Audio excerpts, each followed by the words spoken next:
अच्छा भैया ध्यान दें। हाँ हम व्यास और लाल साहनी हाँ हाँ ग्राम सरिया थाना हुसैनगंज हाँ जिला सिवान बिहार के निवासी बनी। वाह तमाम भोजपुरिया भैया के हम प्यार और स्नेह खातिर अभिलाषी बनी। वाह वाह आई आज एगो हम प्रसंग सभन के बीच में सुनावे जा रहल बनी। प्रसंग पौराणिक बा और नवरात्र के समय चलता। हाँ माई जगजननी आज शक्ति जगदम्बा ये दुनिया में केगा सृष्टि कइले। हाँ ब्रह्मा विष्णु शिव के केगा ने उत्पत्ति कइली। आज शक्ति जगदम्बा के सती अवतार किंग भइल ये प्रसंग में सुने के मिली। वाह बेंजी प्रसंग करते रहे बबुआ झुलन कुमार जादव जी। हाँ हाँ ग्राम हकाम तबला पर संगत करते रहे हमारा बड़ भैया जयराम जी। नाल पर संगत करते रहे बबुआ ऋषि कुमार शर्मा जी उखई जिला सिवान बिहार। जोड़ी पर संगत भाई हमारा ललन जादव जी। दूसर का जोड़ी वादक भाई हरदेव जादव जी। तो आज हमारे उनके समक्ष हमारा रात दिन संगे दुगोला गावे वाला कलाकार व्यास किशोर छैला हाँ यादव जी के चैनल के माध्यम से ये प्रसंग पेश करतनी। हमारा आशा ना पूर्ण विश्वास बा कि रोल के प्रसंग बढ़िया लागला।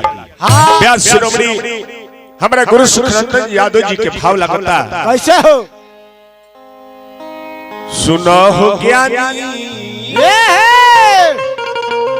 सुनो हो ज्ञानी एगो सुंदर कहानी।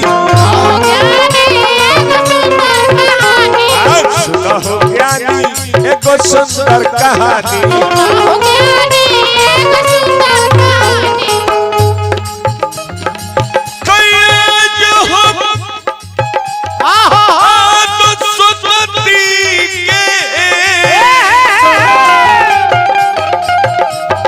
कहानी का बतानी सुनो हो ज्ञानी एगो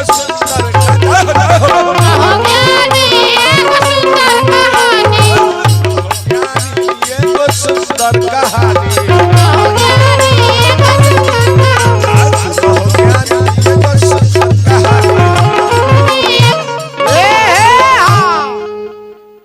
एक समय की बात में भैया कि भगवान भोले बाबा अखंड समाधि लगा करके भगवान के भक्ति में लीन रहनी। हाँ वह शक्ति जगदम्बा के नाम के जप करत रहनी। भगवान परम पिता परमेश्वर के नाम के जप करत रहनी। हाँ तले बीड़ा बजावत हरि गुण गावत हाँ नारद बाबा भोले बाबा के लगे पहुंच गए। तब बीड़ा बजावत नारद बाबा आ गए।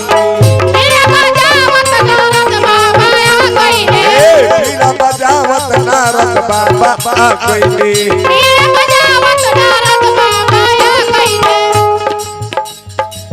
बीड़ा बजावत नारद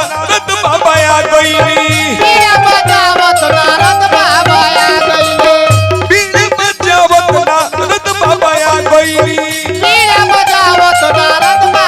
जरा भाई हरि बजावत नारद बाबा हरि गुण गावत नारद बाबा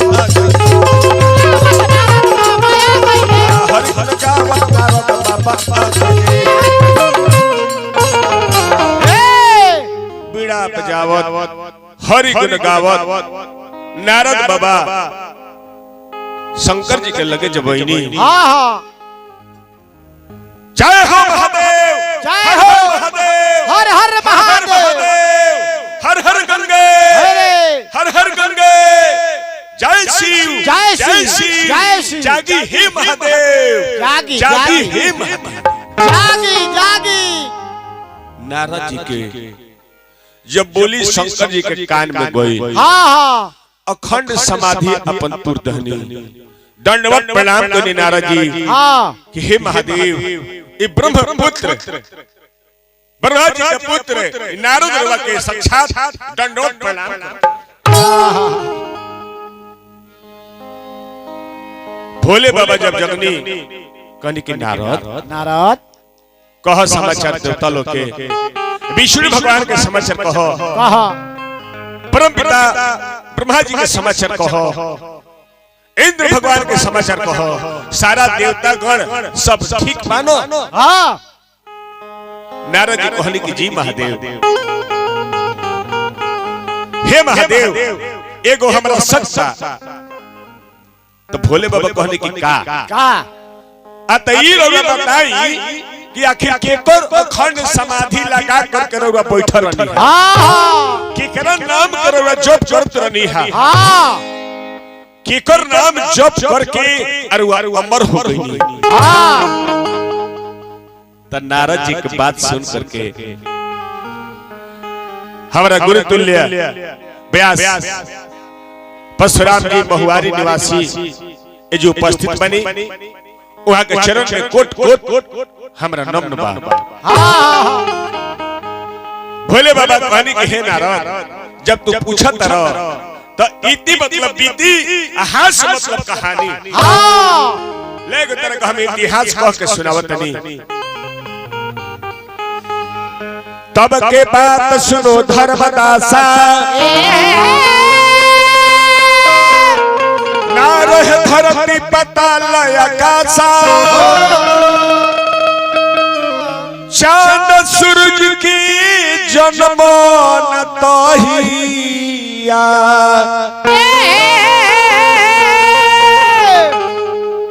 कि ब्रह्मा विष्णु महेश न जहिया। हे नारद हम वो बड़े के तरह के कथा सुनावत नहीं।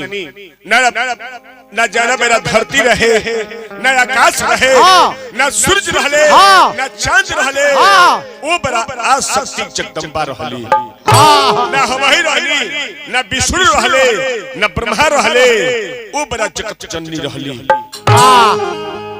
शिव जी नारद जी से कथा कह के सुनावत नहीं। जयराम भैया कहत नहीं का कि ब्रह्मा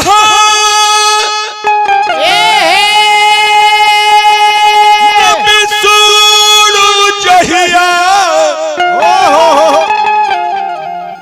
आर शिव जी न रहले तहिया, तहिया दुर्गा रहली,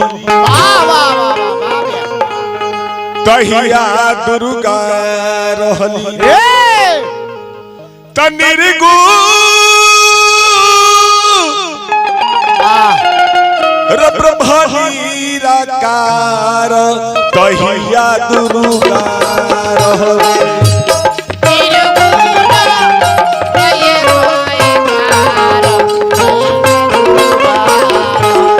ओहो निर्गुण ब्रह्म निराकार तहिया दुर्गा रहली।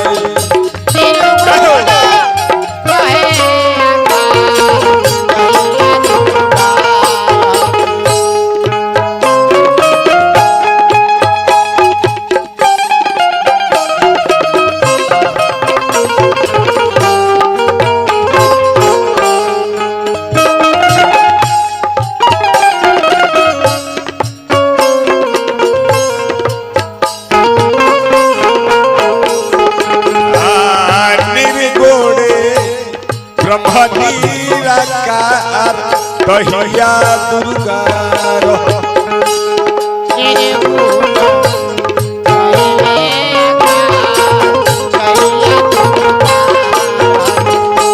नारद जी के भगवान भोले बाबा समझावत नहीं, कहत नहीं कि हे नारद अपने इच्छा से एगो पुरुष बनवाली, अपने इच्छा से एगो पुरुष बनवाली। ए ललन भाई ससराज तीन गो अलग अलग कोइली, अलग अलग कोइली। ससराज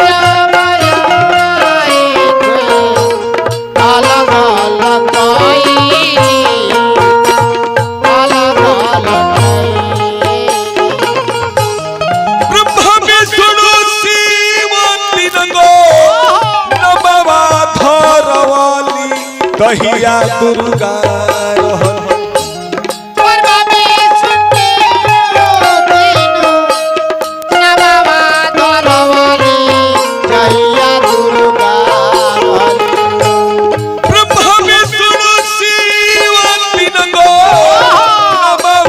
रहली तहिया दुर्गा रहले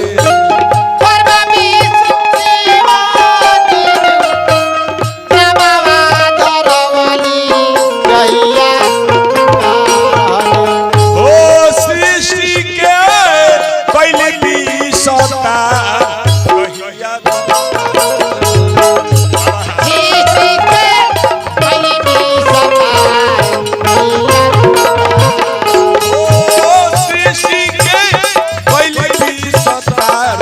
तहिया दुर्गा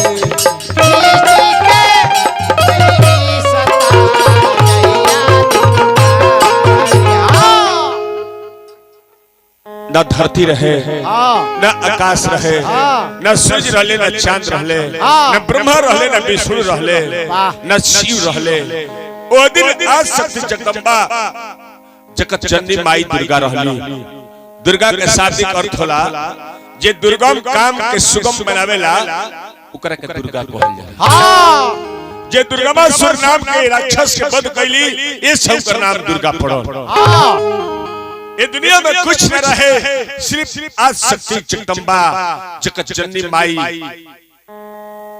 अकेले रहली उनका मन कैलस कि हम सृष्टि के रचना करी तो सतगुण रजोगुण और तमोगुण हां सतगुण से पुरुष बनौली जेकर नाम रखली ब्रह्मा तमोगुण से पुरुष बनौली जेकर नाम रखली विष्णु हां आ रजोगुण से पुरुष बनौली जेकर नाम रखली शिव ब्रह्मा विष्णु शिव को उत्पन्न करके हां आज शक्ति जगदम्बा कहली कि हे ब्रह्मा हे विष्णु हे शिव अपना इच्छा से हम कहल लोग प्रकट कइले बनी जन हम कहतनी तन तू लोग करल त इच्छा से प्रकट कइले बानी सिनल जब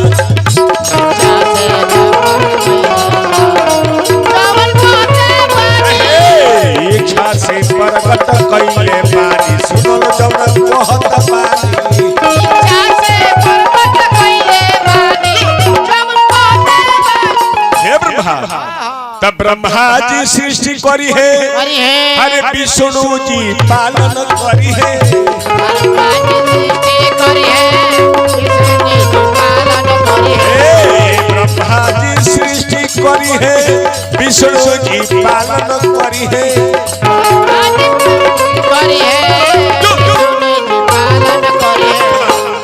ब्रह्मा के हम काम देतनी की तरह सृष्टि करे कबा विष्णु भगवान के हम काम देतनी कि वो सृष्टि के रक्षा करे कबा तब ब्रह्मा जी सृष्टि करी है अरे विष्णु जी पालन करी है तब परल करी है शिव शंकर दानी सुनल जवन कहत बानी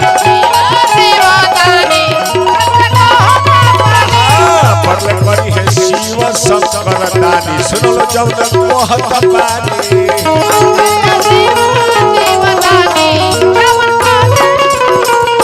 तीनों देव करत तप दुर्गा नामा के जप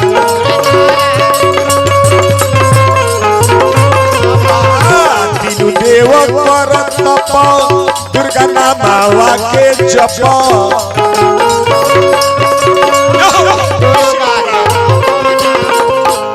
अलग अलग स्थान में जाकर के बैठ करके हाँ तपस्या कर लो ओम दुर्गाय नमः ओम दुर्गाय नमः ओम दुर्गाय नमः तो लोग तीनों जना के हम बारी बारी से परीक्षा लेवे खातिर आए आज ये परीक्षा में पास हो जाई अगर तीनों जना पास हो जाई बोलो तो हम बन जाए तीनों जना के रानी सुनो जवना कहत बानी बन जाए तीनों जना के रानी हम कहते बानी बन जाए तीनों जना के रानी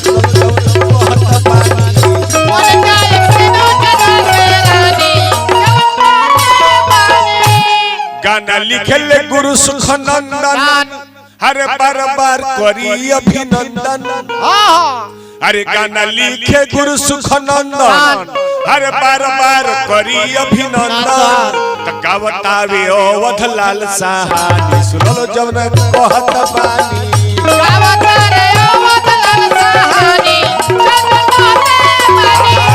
गावतावे अवध लाल सहानी सुनलो जब न कहत बानी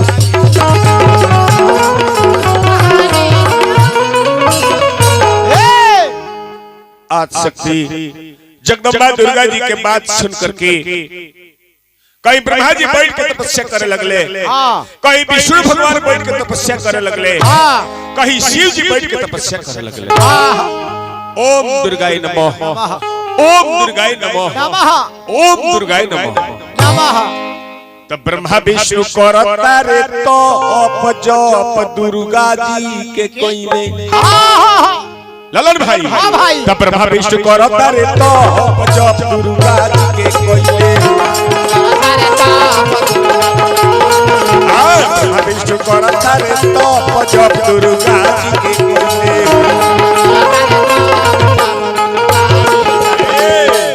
तब पहले परीक्षा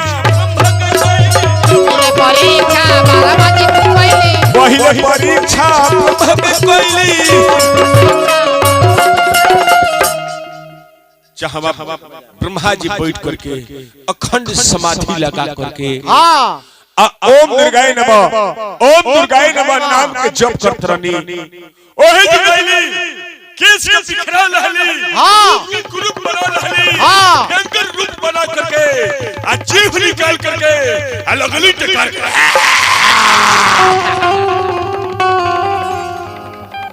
तब ब्रह्मा जी गइले हर तो छोड़ी भाग के लुकइले।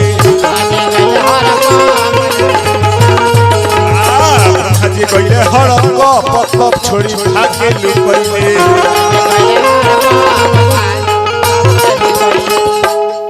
दूसरे परीक्षा विष्णु के कइली, धरी के भयंकर रूप गर्जन कइली। जहाँ विष्णु भगवान उनका नाम के रट करत रहले, नाम के जप करत रहले, ओ जो पहुंच गईली रूप के गुरु बना करके और नहु के लगली डरवावे, आ जीभ निकाल करके लगली डरावे।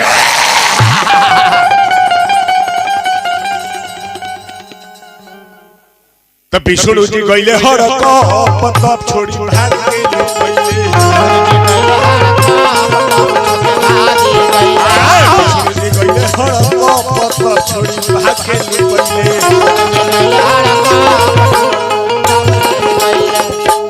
तीसरे परीक्षा शिवजी के कोइली, करी के जतन ऊपर सन होई गईली। ऋषि बाबू तीसर का परीक्षा भोले बाबा के आसक्ति जगदम्बा जाके लेते रही, दूजे लगे तो भगा दहले। अरे तीसर परीक्षा शिवजी के कोइली, हरि के भयंकर रूप गर्जन कोइली। केतनो कोशिश कोइली, केतनो डरवावली धमकावली, जीभ निकलली, लेकिन शिव जी न भइले त सतप दुर्गा जी के कोइले। शिव जी न भइले त सतप दुर्गा जी के कोइले।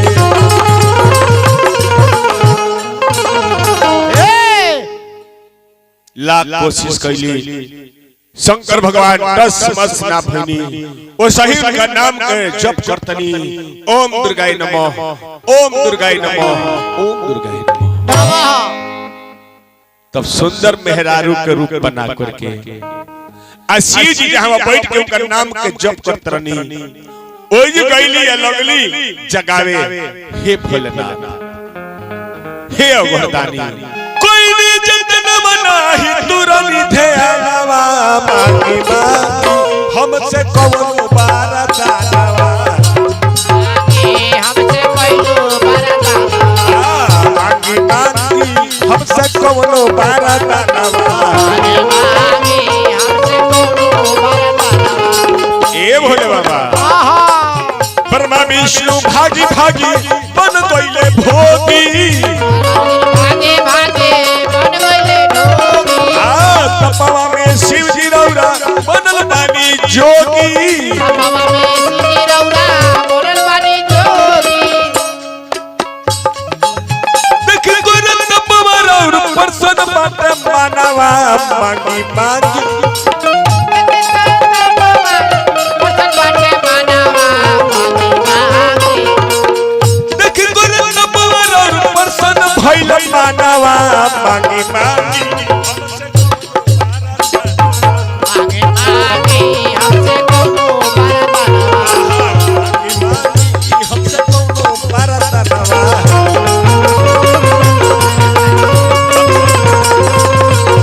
मांगी मांगी हमसे कोनो बारतनवा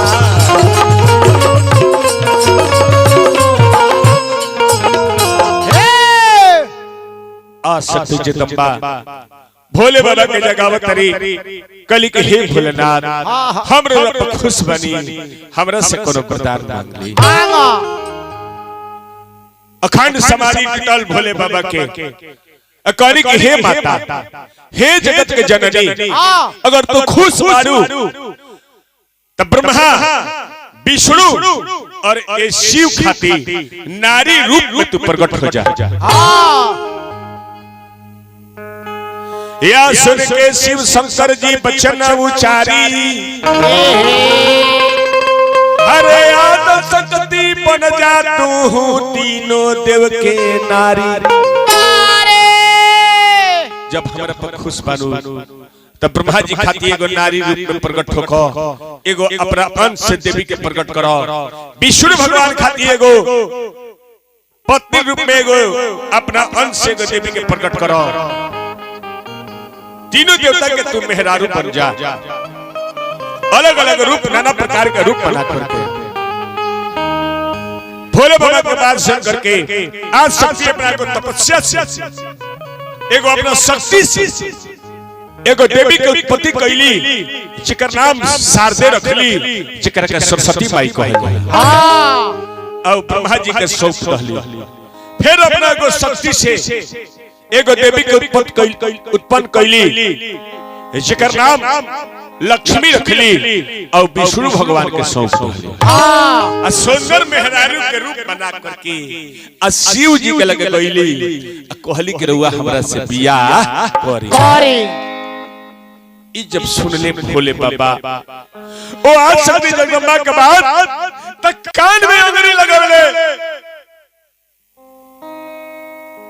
थोड़ा थोड़ा अस्थिर होकर के हाथ जोड़ के कहले कि हे जगत के माई एही कौन सा तू बनौलू हमरा ब्रह्मा विष्णु ए शिव के बनौलू अब तू कहत है कि बियाह करो हम तरह से बियाह ना करे शिव जी हाथ जोड़ के कहत नहीं छोड़ के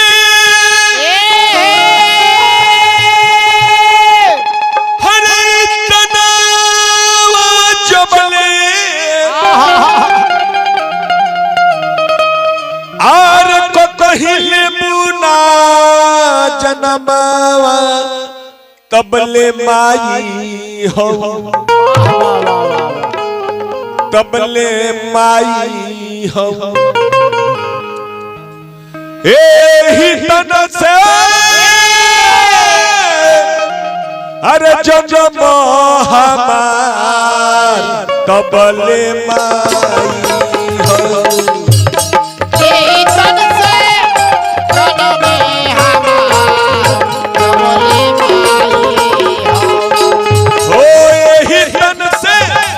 जन्म हमारा तबले माई हो यही तन से जन्म हमार यही तन से जन्म हमारा तबले माई हो यही तन से जन्म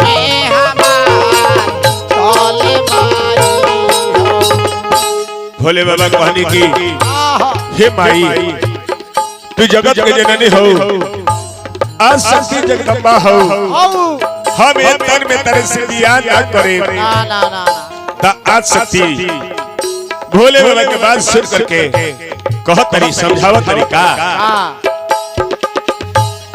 दक्ष के भावनावा में ले हम जब जानमावा तहिया शादी करो दक्ष के भावनावा में ले हम जब जानमावा तोके शादी करियो दक्ष के भावनावा में ले हम जब जानमावा तहिया शादी करो दक्ष के भावनावा में ले हम जानमावा तोके शादी करियो सती पड़ी नमवा हमार कहिया शादी करो पति परे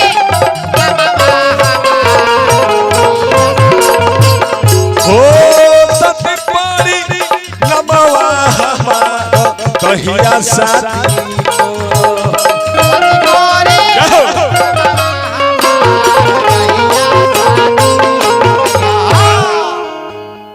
आज शक्ति जगदम्बा कहली कि हे भोलेनाथ जय जब रवाये तन में हमरा से बियाह न करे तो हम ही दक्ष प्रजापति के जन्म ले ओ ब्रह्म सती परी तब हमरो से बियाह करे अरे भोले बाबा कहने के ठीक बा माई लेके गो हमरा पर उपकार कर दो आज शक्ति जगदम्बा कहले कि का रे वो उपकार चाहिए हमरा से का चाहिए चाहे मांगी मांगो दिल खोल के मांगी मांगी भोले बाबा कहने की माई जन तेरा लीला रावा हई तीसरका नेत्र यानी तीसरका आंख जन बा ई अखिया हमरा के दे दो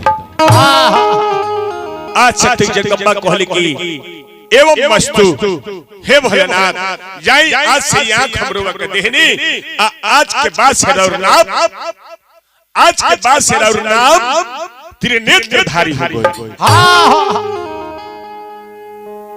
इतना कह के आज शक्ति जगदम्बा अंतर ध्यान हो गईली ब्रह्मा जी से कहली कि हे ब्रह्मा अब तू सृष्टि की रचना करो हे ब्रह्मा जी अब सृष्टि के अपना रचना करे लगले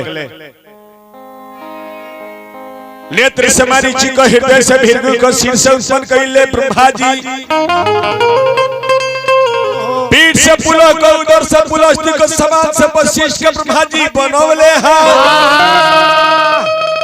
गोदी से नारद को छाया से कर करके प्राण से दक्ष प्रजापति के बनौले हैं